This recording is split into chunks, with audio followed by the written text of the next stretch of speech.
자, 파트 2, 그 2편의 경제론인데, 경제론은 7개 정도를 예상해 보면 되겠어요. 그, 수요와 공급의 기본 개념에서 한 개 아니면 2개 예상합니다. 그 다음에 균형의 변동에서 한 문제, 탄력성에서 2개 아니면 3개, 경기 변동하고 금이 변동은 한 개 아니면 2개, 이렇게 해서 한 7개 정도가 예상되는데, 이게 수요공급 이론이 괴로우니까 수요공급에서 정리를 잘 하셔가지고 점수를 안 따면 경제론은 다 나가 떨어지죠. 그죠?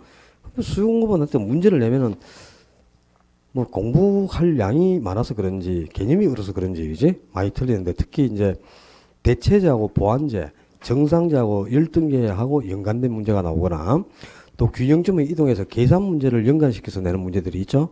그런 것들에 대한 공부가 좀 덜 돼 있는 것 같더라고. 그런 데서 꼼꼼하게 좀 이번에 공부를 해가지고 점수를 향상시킬 수 있는 거리를 찾아야 되겠습니다. 1번 봅시다. 수요의 개념에 관한 설명으로 옳지 않은 것은 몇 개냐 그런데요. 부동산 수요는 반드시 지불 능력을 수반하는 유효 수요이어야 한다. 그렇죠. 우리가 수요의 개념 그러면 세 가지가 바로 기계적으로 딱 설정해야 된다. 그지? 첫째는 수요는 일정 기간이 명시되어야 측정을 할 수 있죠. 그러니까 저량이 아니고 유랑 개념, 기간이 명시되는 플로우, 유랑 개념입니다. 두 번째, 수요는 구입 의사와 구입 능력을 동시에 갖추고 있는 유효 수요여야 돼요. 그러니까 구입 능력이 없는 잠재 수요는 그건 수요가 아니야. 그러니까 반드시 수요는 유효 수요여야 합니다. 구입 의사와 구입 능력을 동시에 갖춘 유효 수요여야 한다. 그리고 수요는 실제로 구매한 양이 아니지. 구매한 양이 아니고 구매하고자 의도하는 양. 물건을 구입해버리면 그건 수요가 아니에요. 수요든 공급이 된다. 구매하고자 의도하는 양, 또 판매하고자 의도하는 양이니까 사전적 개념입니다. 수요가. 그래서 세 가지 개념이 설정해야 되겠고, 두 번째, 니은의 인구, 소득, 기호 변화 등에 의해 수요량이 변하는 경우는 수요의 변화지. 이는 수요량의 변화가 아니지.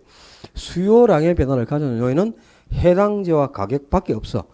해당제와 가격만이 수요량의 변화 요인이고 그 외에 나머지 인구나 소득, 기호, 뭐 공포성의 규제나 세금, 금리 이런 것에 따라 수요량이 변하는 것은 수요의 변화 요인이 되는 거죠. 그리고 디귿에 부동산 관련 규제의 강화로 부동산 수요량이 감소하는 경우 동일 곡선상 위치의 이동이 발생한다. 지금 수요 곡선상에서 점이 이동하는 것은 수요량의 변화야, 수요의 변화야? 수요량의 변화잖아요. 곡선상에서 위치의 이동이 발생했다는 말이 이게 지금 수요 곡선인데 수요 곡선상에서 요 세로축에 있는 가격이 그지? 요 수준에서 요만큼 이렇게 하락을 하면 가격이 요 P1 수준일 때는 수요량이 요 지점에 있었잖아요. 근데 P2로 가격이 이렇게 하락을 하면 수요량이 이렇게 증가했죠. 그지? 그럼 이렇게 해당제와의 가격이 변할 때 수요량이 변해서 여기 있던 점이 이렇게 이동한단 말이야. 곡선상에서. 이런 변화를 이게 수요량의 변화지. 그 수요의 변화는 곡선상에서 점이 이동하는 게 아니고 곡선 자체가 수호선 자체가 오른쪽으로 이동하거나 곡선 자체가 왼쪽으로 이동해야 이게 수요의 변화가 되는 거죠. 근데 곡선상에서 이동을 야기시키는 수요의 변화인데 지금 앞에 관련 규제의 강화, 공포성의 규제가 변화된 거지. 이렇게 해서 수요량이 변화됐어. 그건 곡선상에서 점이 이동하는 게 아니잖아요. 이건 해당제와 가격이 변한 게 아니니까 수요의 변화니까 곡선 자체가 이동하겠죠. 수요의 변화는 곡선 자체가 이동하는 거지 곡선상에서 점이 이동하는 게 아니란 말이야. 그 다음에 리얼에 해당제와 가격 변화로 인해 수요 곡선 자체가 이동하는 것을 수요의 변화를 하는 게 아니고 수요의 변화가 되고 수요 곡선 자체가 이동을 하면 가격 이외에 다른 요인이 변해야죠. 그러니까 해당제와 가격이 아니고 해당제와 가격 이외의 요인, 해당제와 가격 외에 다른 요인의 변화로 수요량이 변해야 그게 수요의 변화가 되면서 수요 곡선 자체가 이동하게 됩니다. 그 다음에 해당제와 가격이 변하면 수요 곡선상에서 점이 이동하는 수요량의 변화가 되는 거죠. 이 수요량의 변화하고 수요의 변화 정도는 구분하자 지금. 구분한다는데 왜 점수는 안 나오는 겁니까? 미음의 대체 효과와 소득 효과로 인해 수요 곡선은 우하향하는 형태를 띈다. 수요 곡선은 우하향하는 곡선이죠. 수요 곡선이 우하향하는 이유가 뭐야? 가격이 상승하면은 수요량이 어떻게 되고 감소하고 가격이 하락하면 수요량이 증가하잖아요. 그치? 지금 가격이 P2로 하락하니까 수요량이 이렇게 증가했죠. 가격이 하락할 때 수요량이 증가해서 가격과 수요량은 반비례 했단 말이야. 그지? 그래서 그 꼭지점을 연결하니까 곡선이 이렇게 우하향하는 곡선이 되고, 이게 가격과 수요량이 반비례한 게 수요의 법칙이죠. 그죠? 근데 이 수요 법칙을 성립시키는 근거가 두 가지라. 대체 효과와 소득 효과. 그지? 요것도 이제 구분하셔야지. 대체라는 거는 X 대신에 Y, Y 대신에 X 대신 선택하는 거잖아. 그죠? X제하고 Y제 만족도가 똑같은 두 제화가 있는데, X제만 가격이 상승해버리면 가격이 상승한 제한은 비싸 보이고, 가격에 변화가 없는 Y제가 X에 비해서 굉장히 싸 보이는 느낌이 들어. 어이? 가격이 오른 X제는 비싸 보이고 가격에 변화가 없는 Y제가 싼 느낌이 들어서 X제를 사지 않고 X제 대신에 Y제, 가격이 싸 보이는 Y제를 더 많이 구매해요. 그러니까 X제 대신 Y제를 샀죠? 이게 바로 대체지. 이걸 대체효과 한다. 그럼 대체효과에 따라서 가격이 상승한 X제는 사지 않았으니까 X제의 수요량은 어떻게 돼? 감소하겠죠? 그리고 다른 제인 Y제를 더 많이 구매했으니까 Y제 수요량은 증가하잖아. 그죠? 이렇게 X제 대신 Y제를 구매한다. 이게 대체효과지. 소득효과는 어떤 제와의 가격이 하락을 하면은 소비자의 실질 소득이 증가하는 효과가 생겨. 소고기가 가격이 10,000원 하다가 6,000원으로 딱 하락해 보니까 월급을 좀 더 받는 느낌이 들죠. 그래서 가격이 하락한 X제를 소고기를 한 건 더 사먹어. 그래서 X제 수요량이 증가하잖아. 그지? 자, 이렇게 어떤 제의 가격이 변하면 소비자의 소득 변화를 초래해서 수요량이 변한다. 이게 소득효과. 어떤 제의 가격이 상승하거나 하락하면 다른 제화가 싸 보이거나 비싸 보이는 느낌이 들어서 가격이 상승한 제화 대신에 싸 보이는 다른 제를 더 많이 구매한다. 요것 대신 저걸 구매했어. 요게 대체효과죠. 그럼 소득효과와 대체효과에 따라서 가격이 상승한 자는 다른 자를 구매한다고 사지 않았죠. 그러니까 수요량이 감소했지. 가격이 하락한 자는 소득이 증가 효과가 생겨서 더 많이 구매해서 수요량이 증가했잖아. 그죠? 가격이 하락할 때 수요량이 증가, 가격이 상승할 때 수요량이 감소해서 이 가격과 수요량이 반비례하는 게 뭐죠? 수요 법칙이지. 그지? 수요 법칙을 성립시키는 근거가 바로 이 두 가지란 말이야. 그지? 그리고 수요 법칙 때문에 수요 곡선은 우하향하는 곡선이 되는 거잖아. 그지? 수요 곡선이 우하향하는 이유 또는 수요 법칙이 성립하는 근거는 바로 대체효과, 소득효과 때문이다. 그 말입니다. 그러니까 미음은 옳은 지문이죠. 그리고 비읍에 A제와 B제가 보완관계에 있다. 보완제 관계에 있는 경우 A제 임대료 상승 시 B제 수요량은 감소하는 모습을 보인다. 그래 안 그래? 그런지 안 그런지 몰라. 대체자하고 보완제를 구분할 때는 가격하고 수요가 무슨 방향으로 변하는가에 따라서 구분하라 그랬죠. 대체자는 가격과 수요가 무슨 방향? 동일 방향. 대체제는 그지? 봐라. X하고 Y제가 대체제라고 치자 말이야. 그럼 X제 가격이 상승해버리면 X제 사지 않잖아요. 사지 않고 다른 제는 Y제를 더 많이 사지. 그럼 Y제 수요 어떻게 돼? 증가한다니까. 그래서 두 제와의 가격하고 수요가 반대 방향이 아니고 뭐 동일 방향이라 가격하고 수요가 동일 방향으로 변하니까 동일 방향 디귿이니까 대체제 디귿. 그래서 디귿 이렇게 외웠잖아. 보완제는 가격하고 수요가 반대 방향. X제하고 Y제가 함께 쓰는 보완제라. 근데 X제만 가격이 상승해버려. 커피 가격 상승해요. 커피 안 사지. 그럼 함께 쓰는 커피도 안 사겠지. 그럼 다른 제인 커피 수요 어떻게 되노? 감소하네. X제 가격 상승하면 X제 안 사면서 함께서는 Y제도 안 사잖아요. 그 Y제 수요가 감소하잖아요. 그지? 함께 사용하는 두 제가 보완제잖아. 그래서 보완제는 가격하고 수요가 무슨 방향? 반대 방향. 이렇게 해서 구분했잖아. 그럼 지금 A하고 B가 보완제의 관계에 있단 말이야. 보완제. 그럼 보완제는 가격과 수요가 반대 방향 아닙니까? A제 임대료 가격이 같은 말이니까 A제 가격 상승해서 그럼 A제 안 사면서 함께서는 B제도 안 사죠? 그럼 B제 수요 어떻게 해? 감소한단 말이야. 그지? 그러니까 이거는 옳은 지문이죠. 대체자 보완제 구분하셔야 된다. 지금 이제 3번 문제 갑시다. 3번. 수요와 공급에 관한 설명을 드리니까 수요와 공급은 기본적으로 유랑 개념이고 사전적 개념. 그래요. 수요든 공급이든 둘 다 유랑 개념, 사전적 개념, 그리고 또 유효 수요, 유효 공급입니다. 그지? 그다음에 수요 곡선은 일반적으로 우하향하고 공급 곡선은 일반적으로 우상향하는 모습을 보이죠. 왜 수요 곡선은 우하향해? 가격과 수요량이 반비례하기 때문이고 공급곡선은 우상향해. 왜? 가격과 공급량이 비례하기 때문에 그 꼭지를 연결해보면 곡선이 우상향하는 것 아닙니까? 그지? 그 다음에 3번에 수요 곡선이 우하향하는 이유는 바로 소득효과와 대체효과 두 가지 때문이라. 그리고 이 소득효과와 대체효과를 합쳐서 가격효과라고 합니다. 뭐 가격효과는 모른다 하더라도 소득효과하고 대체효과 요 두 가지는 구분하고 있어야 돼요.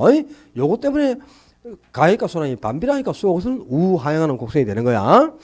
그 다음에 4번에 수요량은 일정한 가격 수준에서 구매하고자 하는 최대 수량이죠. 그러니까 소비자가 어떤 물건이 한 개에 10,000원 할 때 100개를 구매하고자 한다. 그럼 100개 수요량은 가격이 10,000원이라면 10,000원이라는 가격에서는 내가 최대 100개까지 기꺼이 구매할 의사가 있다는 거야. 그러니까 수요량은 주어진 가격에서 최대한 구매할 의사를 갖고 있는 최대 수량입니다.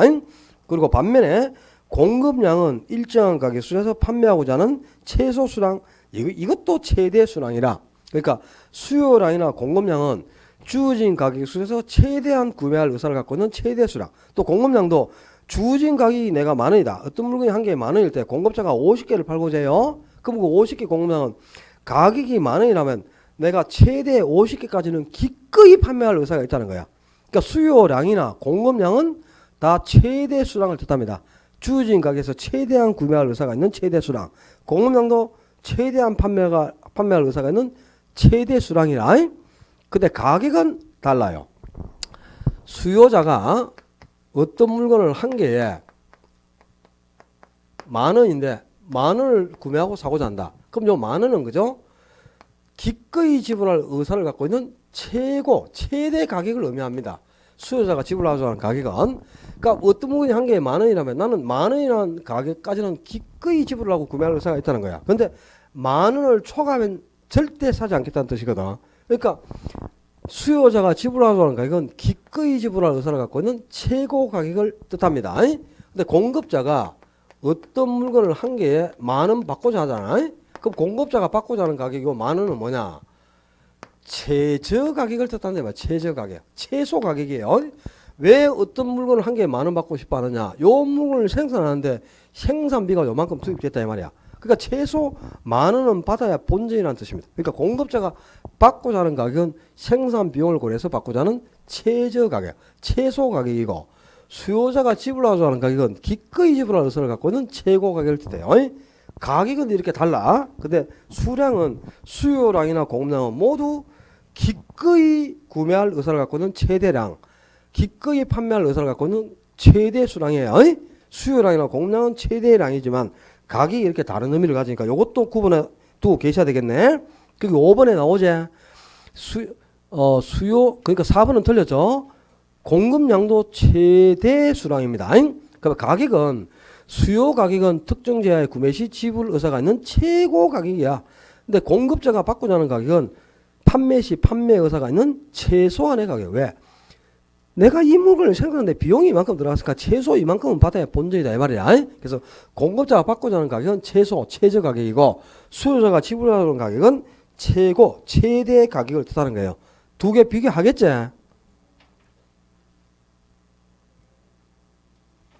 이거 5월달 모의고사에 냈던데 전국 모의고사 때 나은지 안 나은지도 모르겠지 뭐 그죠? 내봐야 뭐 안 오면은 4번 빨리 뒤로 넘기라. 얼른 밥 먹으러 가야 된다. 수요와 공급에 관한 설명으로 틀린 거. 유효 수요란 구매 의사는 물론이고 구매 능력을 갖춘 수요를 말하고 이에는 가처분 소득은 물론 금융차익금도 포함합니다. 그렇습니다. 이 유효 수요가 이제 물건을 살 의사도 있고 자금력을 갖추고 있는 구입 능력을 갖추고 있는 수요를 유효 수요로 하죠. 근데 유효 수요를 판단할 때 자, 내 맘대로 쓸 수 있는 가처분 소득은 내가 지금 가지고 있는 돈이고 내 맘대로 그 돈을 가지고 물건을 살 수 있죠. 그러니까 당연히 유효수요에 포함이 돼 있지. 구입 능력에 해당하잖아. 그지? 근데 저 돈이 없어가지고 은행에서 대출을 받아가지고 자금을 확보했습니다.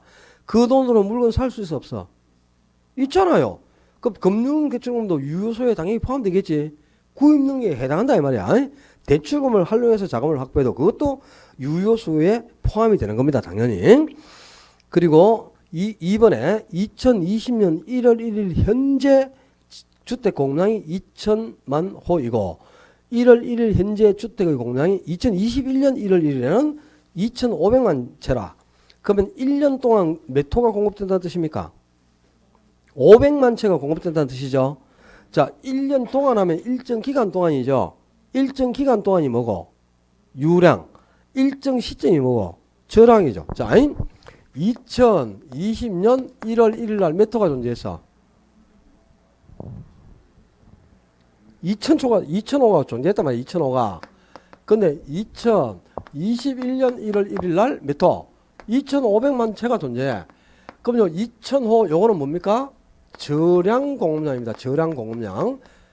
일정 시점, 1월 1일 일정 시점에 존재하고 있는 양이죠. 이게 저량 공급량. 요 2500채는 뭔데? 이것도 저량 공급량. 이것도 2021년 1월 1일 시점에 존재하고 있는 양이죠.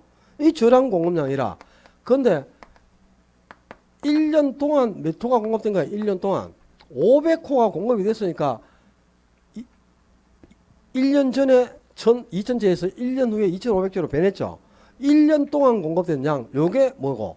이건 유량 공급량이 되는 거지. 1년 동안이니까 기간이잖아. 그지? 오케이? 그 다음에 요 2000호 이게 뭘까요? 이게 재고량이란 말이야. 일정 시점에 지금 2021년 1월 시점에 존재하는 양이죠. 요 재고량이 바로 저량 공급량이라. 요것도 뭐고? 2021년 1일 시점에 존재하는 양이죠. 이것도 재고량이죠. 그 다음에 1년 동안 공급된 양, 이게 다른 말로 뭐고? 신규 공급량이라. 그지? 1년간 신규로 공급된 양이 500채니까 1년 동안 500채가 합쳐져가지고 1년 후에 2500채로 변한 건 아니야. 그지?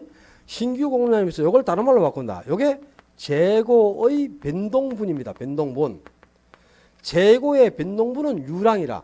그냥 재고는 저량이지만 재고의 변동분, 변동이 생기려면 기간이 지나야 변동이 생기는 거죠. 그죠? 그러니까 재고는 지금 시점에 존재하는 양이니까 재고 이거는 저량입니다. 근데 1년 동안 변동된 양은 기간이 지나야 변동분이 생기는 건 아니야. 그러니까 이런 재고의 변동분은 유량이다 이 말입니다. 의미를 알겠나? 자, 그 다음에 3번에 2021년 1월 1일 현재 주택 공급량이 2,500만 채라면 이는 저량 주택 공급량. 그렇죠. 현재가 뭐고 일정 시점이죠. 일정 시점에 존재하는 양이 저량 공급량. 일정 기간 동안 공급되는 양이 유량 공급량 이렇게 되겠죠. 그다음에 4번에 수요 가격이란 구매 의사가 있는 최대한의 가격이라고 해서 수요 가격은 구매할 의사를 갖고 있는 최대한의 가격입니다. 최대 그까지는 지불할 의사가 있다는 거고, 공급 가격은 판매 의사가 있는 최소한의 가격이죠. 그러니까 생산 비용을 받고자 해서 생산 비용을 고려해서 받고자 하는 공급 가격은 최소 가격이고, 수요자가 지불하는 가격은 최고 가격을 뜻하는 거 반대죠. 그지? 4번은 틀렸고. 5번에 부정수로 인해 물리적 공급국수는 수직선의 모습을 보이는 반면 용도의 다양수로 인해 토지의 공급국수는 기울기가 가파른 우상향 곡선이다. 이것도 틀렸어요. 토지는 물리적으로 공급을 할 수 있어 없어? 없다. 그럼 물리적 공급국수는 어떤 모양? 수직선이죠. 물리적 공급국수는 항상 수직선이라. 그러니까 이때를 뭐라 그래? 완전 비탄력이죠. 그죠? 이거는 부정수 때문에 완전 비탄력이 되는 거지. 근데 토지는 경제적 공급은 가능하죠. 그럼 경제적 공급국수는 우상향하잖아. 그지? 완만하게. 경제적 공급수는 완만하게 우상한데 이때는 비탄력이 아니고 뭐 탄력이죠. 탄력이면 가파른 게 아니고 완만한 모습을 보인다 그래야지. 용도의 다양성이 있으니까. 그러니까 이것도 고쳐. 5번을 경제적 공급수는 기울기가 완만한 우상향 곡선의 모습을 보인다. 이렇게 해가지고 4번하고 5번 두 개를 틀린 답으로 이렇게 만들어놔요. 알겠죠? 물리적 공급수는 언제나 수직선이다. 근데 경제적 공급수는 항상 완만하게 우상향하는 탄력적인 모양을 보입니다. 용도의 다양성이 있어서 그 용도전환이나 이용전환을 통한 공급은 가능해지잖아요. 그래서 경제적 공급수는 이렇게 완만하게 탄력적 형태가 되는 거야. 가파르면 비탄력이지. 경제적 공급수는 완만하게 탄력적입니다. 비탄력이 아니고. 그 다음에 5번에 다른 지문은 어려운 게 없어요. 5번 지문을 한 개 봐봐. 소비와 판매, 수요와 공급은 각각 사후적 개념과 사전적 개념에 해당하로 소비량과 수요량, 판매량과 공급량은 일치하는 개념이 아니다. 맞아, 틀려. 맞습니다. 자, 소비와 판매, 수요와 공급. 소비와 판매는 사후적 개념이라. 근데 수요와 공급은 사전적 개념이라고 그랬죠. 그럼 소비량하고 수요량 달라요. 판매량하고 공급량도 다르고. 자, 이 소비량은 실제 구입한 양을 소비량 또는 구매량이라 한단 말이야. 근데 수요량은 구매하고자 의도하는 양이라고 그랬죠. 그러니까 소비량이나 구매량은 실제 구입한 양이니까 이거는 사후적 개념. 그지? 또 판매량도 실제 판매한 양이라. 그러니까 이거는 사후적 개념이죠. 근데 수요량이나 공급량은 사전적 개념이라고 그랬지. 수요량은 구매하고자 의도하는 양, 공급량도 판매하고자 의도하는 양이라. 그럼 아직 팔거나 안 샀죠. 그러니까 수요량이나 공급량은 사전적 개념이고 수요량, 공급량은 사전적이지만 소비량이나 판매량은 이미 판매를 하고 구매를 한 거란 말이야. 그러니까 사후죠. 그러니까 서로 다른 개념이다 이 말이야. 뭔 뜻인지 알았어요? 그러니까 이거는 옳은 지문이다. 5번 지문은 6번 유랑과 저랑인데 유랑하고 저랑을 구분하는 거는 2년에 한 문제가 반드시 나와요. 2년에 한 문제가 나와죠. 작년에 이제 유랑 변수, 저랑 변수에서 뭐 저랑에 해당하는 개수, 유랑에 해당하는 개수가 몇 개냐. 그게 아마 작년 8번 문제 나와 있네. 유랑에 해당하는 개수가 몇 개냐. 그게 작년 맞지?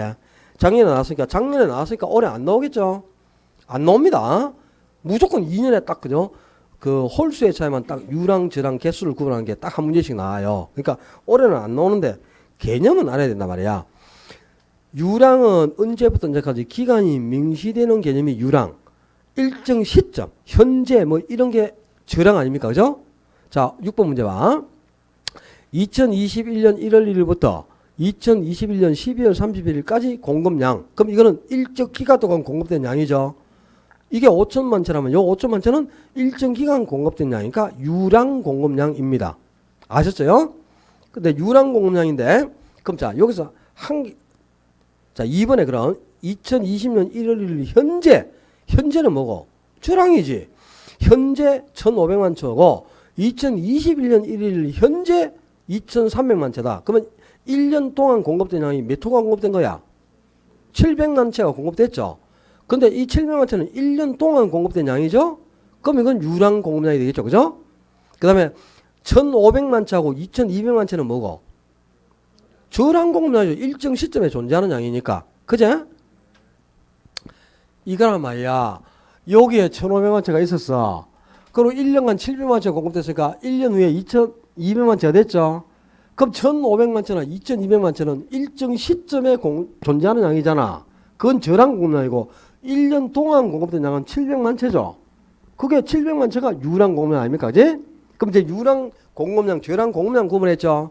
그럼 이제 유랑 수요량하고 저랑 수요량을 한번 구분해보자. 자, 지금 2번 지문 봐요. 1번. 1번에 1월 1일부터 12월 31일까지 5천만 채를 공급했죠. 그럼 이 5천만 채는 1년 동안 공급된 양이지. 이게 뭐고? 저랑 공급량이죠. 그죠? 그렇지. 유랑. 1년 동안이니까 유랑이라고 해야 된다. 저랑이 아니고. 그럼 유랑 공급량이 5천만 채란 말이야. 근데 그 중에 200만 채가 공가로 존재하고 있어요. 200만 채가 5천만 채를 1년 동안 공급했습니다. 근데 200만 채가 공가로 남아있다면 1년 동안 소비자가 구매해서 보유하고 있는 양이 몇천 채가 되지? 4,800만 호가 되잖아. 그죠? 그 4,800만 채가 유랑 수요량이라. 알았어요? 유랑 수요량. 유랑 수요량이 일정 기간 동안 소비자가 구매해서 보유하는 양 이 말이라. 그 다음에 2번 지문에 봐요. 2번 지문에 1월 1일 시점에서 1,500만 채인데 12월 31일 시점에서 2,200만 채다. 그러면 12월 31일 날 존재하는 양. 자, 그냥 이렇게 하자. 2021년 현재 2021년 1월 1일 현재 주택이 1,000만 호가 존재하고 있어요. 그럼 요거는 뭐야? 일정 시점에 존재하는 양이니까 저랑 공급량이죠. 그지? 1,000만 채가 존재하고 있단 말이야. 일정 시점에. 근데 요 시점에서 빈집이 지금 공가가 50만 채가 빈집으로 남아 있어요. 그럼 950만 호를 950만 채를 지금 시점에서 소비자가 구매해서 보유하고 있는 거죠. 공급된 양에서 빈집을 빼고 남는 게 소비자가 구매해서 보유하는 양이잖아. 그지? 이게 2021년 1월 1일 시점에서 소비자가 보유하고 있는 양이 되죠. 요게 바로 저량 수요량이다 이 말이야. 어이? 일정 시점에 소비자가 구매해서 보유하는 양, 요게 저량 수요량. 그 다음에 1년 동안 주택이 1000호가 공급되었는데 그 중에 100만 채가 빈집으로 남았다. 그럼 1000호는 뭐야? 1년 동안 공급된 양이니까 유랑 공급량이죠. 근데 100만 채가 빈집으로 공가로 남아있으면 900만 채를 1년이라는 기간 동안 구매해서 보유하고 있는 거죠. 그럼 유량 공급량은 1000만 호고 유량 수요량이 900만 호가 된다 이 말이야. 알았나? 공급된 양에서 빈집을 빼고 남는 게 보유하고 있는 양이잖아. 그지? 그게 수요량이잖아요. 오케이? 일정 기간 동안 보유하는 양이 유량 수요량, 일정 시점에 보유하고 있는 양이 저량 수요량 이렇게 된다 이 말이야. 확실히 알겠나 개념을? 뭔 말인지 모르는 뭐야. 말하라 그냥. 아우 진짜. 어머니야 3번에 빨리 이거 하고 밥 먹으러 가자. 밥이 아니고 술 먹으러 가자. 인구 빨리 까무라. 좀 이따 물어. 그냥 이제 5분 있으면 마칠 건데. 아, 특이하기는 진짜 하여튼 문제 씨. 진짜 특이해요. 어? 우리가 대부분 그잖아. 사람들이 물론 그래. 이제 야행성이 많죠. 주간에 공부하면 머리에 잘 집중 안 되고, 그죠? 야간에 저녁에 앉아서 공부하면 좀 집중되고 그런 건 있죠. 대부분의 사람들이 야행성입니다. 희한하게, 그죠? 밤에 활동하기를 되게 좋아하더라고. 그죠? 10시 넘어서 학원에 와가지고 1시 반까지 내 도시에서 공부하고 가다. 낮에 뭐 하다가 10시, 저녁에 10시 반에 와, 10시 넘어서 와가지고 새벽 1시까지 그랬고. 그 뭐 집중이 될 때 해야지 못 자겠나, 그죠? 24시간 개방하니까 뭐 그럴 수도 있지. 될 때 해야지 공부야. 6번에 3번 인구 변동분, 지가, 통화량, 순자산 가치, 주택 재고량은 저량면서다. 요 나머지는 다 저량인데요. 지가나 통화량, 뭐 특정 회사의 순자산 가치라든가 재고량 이런 것은 전부 일정 시점에 측정이 가능한 저량입니다. 근데 인구 변동분, 변동분은 기간이 지나지 않으면 변동분이 생길 수가 없죠. 아까 여기에 재고의 변동분은 유량이라고 그랬잖아. 그지? 1년 동안에 변동된 양을 변동분이라는 거니까 이런 기간이 지나지 않고서 변동은 생길 수가 없으니까 변동분은 유량 개념입니다. 그래서 인구는 저량 개념이라 인구는. 근데 인구 변동분은 유량이 되는 거죠. 그래서 이건 틀려 있고요. 4번, 5번 지문은 일정 시점의 시장에 존재하는 양이 주택 저량 공급량이고, 그죠? 일정 기간 동안 공급된 양, 일정 기간 동안 공급되는 양이 유량 공급량. 그렇게 되겠죠? 일정 시점이면 저량, 일정 기간이면 유량이 됩니다. 유량하고 저량 변수들을 구분하는 거 7번, 8번, 9번, 10번 이런 거 다 여러분 스스로 한번 풀어봐. 11번 가봐요. 11번에 다음 자료에 따라 2021년 말의 주택시장의 부족한 재고량은 얼마인가 그랬는데 지금 2021년 1월 1일 시점에서 재고량이 120만 채라. 자,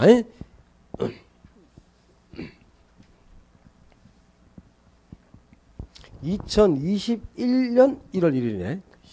2021년 1월 1일 시점에서 몇 호가 필요해요? 부족한 재고. 시장에 지금 재고가 지금 120만 채가 남아있죠. 120만 채가 있는데, 근데 한 해 동안 완공이 요 1년 동안 완공을 몇 채 했어? 50만 채를 했어요. 그지? 그랬고, 그럼 2021년 한 해 동안 주택 철거를, 요 50만 쪽 건데, 여기서 철거를 몇 호 했다고? 12만 채를 철거했어. 12만 채. 근데 2021년 12월 31일, 요 12월 31일 날, 이게 지금 연초에 재고란 말이야. 그 다음에 요걸 이제 완공을 50만 채 했고요. 철거를 12만 채 했어. 근데 12월 30일쯤에 필요한 양이 몇 호라고? 몇 호가 필요하다 그랬어? 158만 채가 필요하다 그랬죠? 아이가? 158만 호가 필요하단 말이야. 그럼 이 지금 주택이 부족한 재고는 몇 호나 그랬는데 봐라. 연초에 120만 채가 있었죠? 근데 1년 동안 50만 채가 공급됐으니까 170만 채죠? 연말에 가면, 그지? 근데 170만 채에서 12만 채를 철거해서 없애버렸죠. 그럼 170만 채에서 12만 채가 철거됐으니까 연말에 158만 채가 남아있죠, 지금. 근데 연말에 지금 필요한 양이 몇 호라? 158만 채라 그랬잖아요. 그럼 부족한 양은 없지. 제로네, 그죠? 지금 158만 채가 연말에 그대로 존재하고 있잖아. 연초에 120만 채에서 50만 채를 공급했으니까 170만 채가 공급돼 있죠. 그럼 연말에 170만 채가 남아야 되는데 12만 채를 철거해서 없애버렸잖아. 그죠? 그럼 연말에 남아있는 양은 158만 채가 남는 거죠. 필요한 양이 158만 채니까 부족한 양이 없잖아요. 158만 채 그대로. 그래서 부족량은 0이다 이 말입니다. 그지? 계산할 수 있겠죠 이런 거.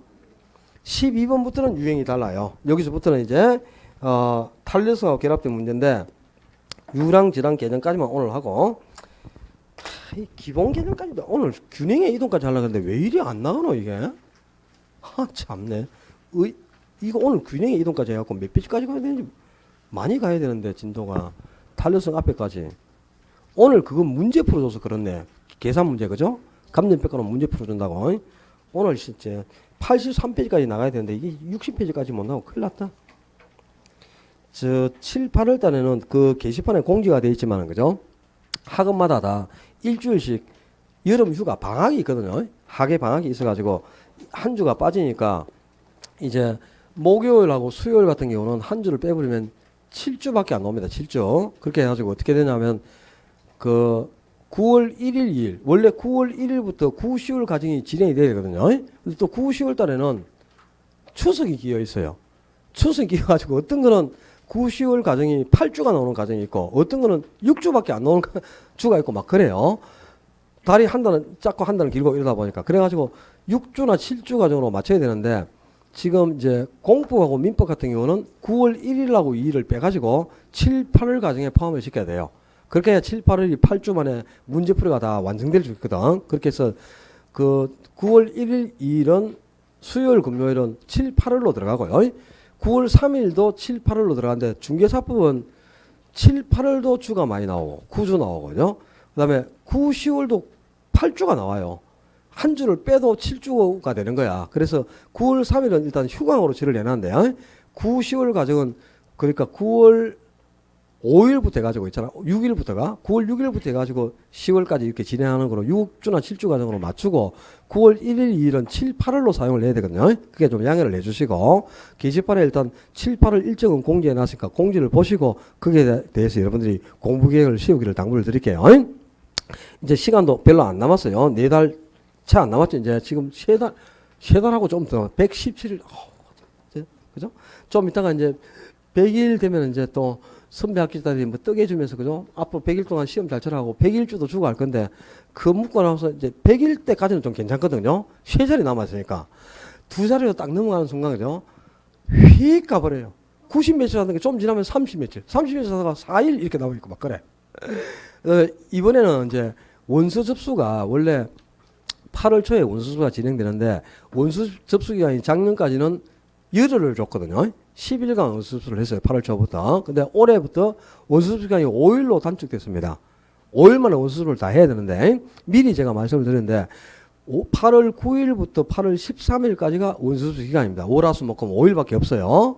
그리고 이제 올해는 11월 5일로 단축했잖아요. 그래가지고 특별 원서 접수 기간 해가지고 12, 13, 14일이 있어요. 10월 13, 14일 날 시험 치기 2주 전에 있잖아. 3주 전에 원서 접수를 마저 못한 사람은 다시 원서 접수를 할 수 있는 기회를 이틀 줍니다.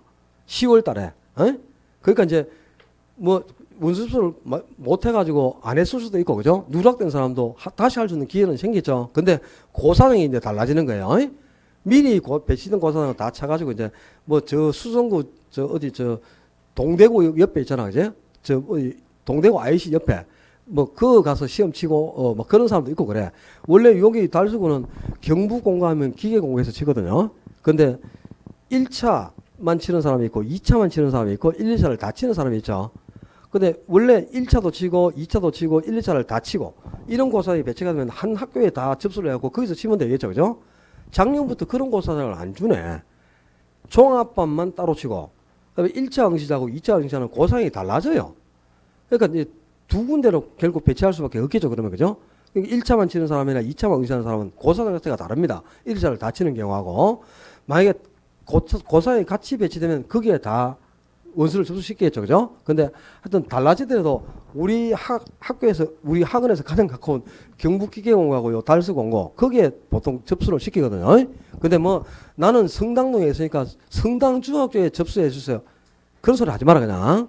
그럼 지 혼자 가가지고 그죠? 아무도 없는 데서 전부 모르는 사람밖에 없거든. 근데 우리가 같은 고사에 가면 한 고사에 아는 사람이 몇 명씩 배치가 돼요. 우리 수험생들이. 그래서 좀 마음도 푸근하고 그러다니까. 그러니까 대부분 같은 고사에 넣으려고 막 딱 접수 시작하자마자 그때부터 바로 그냥 일괄적으로 접수를 시키거든, 제가요. 그렇게 해가지고 이 입력하는 시간이 많다 보니까 원서 접수하는 첫날 시작해가지고 막 실장하고 막 몇 명이 앉아서 접수를 시킵니다. 그러면 같은 고사에 배치가 될 텐데 일단 어디가 고사에 배치될 때는 9일 돼봐야 알아요. 8월 9일 날. 근데 뭘 해야 되느냐? 자, 이미 산업인력공단에 시험을 쳐가지고 뭐 미용사 자격증 응시를 냈던 컴퓨터 자격증을 따기 위해서 응시를 냈던 시험을 한번 응시해 본 사람은 산업인력공단에 회원가입이 돼 있어요. 회원가입이 되어 있는 사람은 절대 다시 중복가입을 할 수가 없습니다. 그러니까 10년 전에 산업인력공단에서 주관한 시험을 쳤더라도 아이디하고 비번이 있거든요. 그걸 어떻게든 찾아야 됩니다. 절대 다른 이름으로 가입도 할 수가 없고 그래요. 그러니까 가입된 사람은 자기가 종전에 가입할 때 아이디하고 비번을 찾아야 돼. 거기 마이 페이지에 들어가서 그죠? 이름하고 주민등록번호 입력하면 아이디가 나오거든. 그 아이디로 해서 비밀번호 변경을 누르면 어떻게 하는지 알 수 있어요. 그래서 아이디하고 비밀번호를 찾아야 되고, 그 다음에 처음으로 이제 인력공단에서 산업인력공단에서 주관하는 시험을 한 번도 치보지 않고 이번에 중개사 시험을 처음 치는 사람은 회원가입을 새로 하겠죠. 산업인력공단 큐넷 홈페이지에 들어가서 회원가입을 하셔야 되는데 회원가입을 할 때 사진을 등록해야 돼요. 사진을. 자기 사진을. 그러니까 그 여권용 사진을 한 장 등록해야 되니까 처음 이제 산업인력공단에 회원가입을 하시는 분은 미리 사진을 우리한테 제출해 줘야 돼. 그걸 이제 PDF 파일로 작성을 해서 등록을 할 수밖에 없는데 여러분이 할 수가 없잖아요. 그죠? 사진 등록을 못 하니까 나중에 그 원서 신청서는 작성해서 그걸 만들어 줄 테니까 미리 처음 산업인력공단에 주관하는 시험을 치르는 사람은 여권용 사진 일매 있잖아. 그죠? 없으면 증명사진이라도 괜찮으니까 들고 와요. 상반신 전체가 다 나오는 거 하지 막 여행 가서 찍은 거 이런 거 말고 벚꽃 있고 이런 거 말고 3, 4cm 아니면 4, 5cm 사진 있잖아. 그죠? 그걸 한 장 갖고 오면 우리가 스캔을 떠가지고 PDF 파일로 저장을 해 놓거든. 그래야 당일날 바로 일괄적으로 접수를 할 수 있어요. 사전에 그 사진 등록이 안 됐으면 안 되니까 미리 사진 한 장 준비해서 갖다 줘요. 알겠죠? 네. 남은 한 주 즐겁게 지내시고 다음 주에 건강히 뵙겠습니다. 수고하셨습니다.